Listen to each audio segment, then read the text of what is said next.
Once you have your course started to be set up, you might be ready to add students to your course. Rather than adding them all by hand, you might want to create a self-enrollment key so the students can enroll themselves. What you're going to do is go over to the administration block, click on Users, then click on Enrollment Method.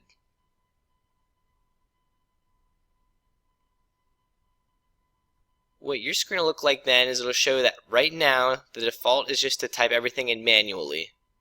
But what we can do is go down to that third option and say that we want to allow the students to self-enroll themselves. First thing I'm going to do is click on the eyeball with the slash on it to enable it.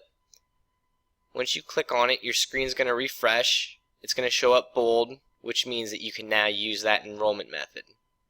Then I'm going to go to the gear buttons for that method, and I can customize it however I want. So right now I'm just going to type in I want this to be student for student enrollment. And then I need to give them a password so they can use to get into the course. Alright, so right now I'm just going to make the password Moodle.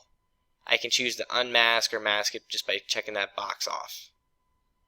If you wanted to look at group enrollment, once you get more familiar with it, we can show you that as well. But for the time being, the only thing you might need to do is change how many days you would like to keep them enrolled in after being inactive.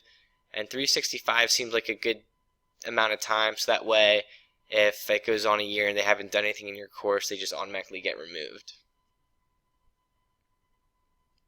Okay, now you have everything set up, and I'm just going to basically click these arrows to move the student enrollment to the top. The reason that I'm doing that is so that when the students go to it, that'll be the first option they see, and you won't have to explain 100 times that you need to go down to the student one, because it'll be the first one that they see.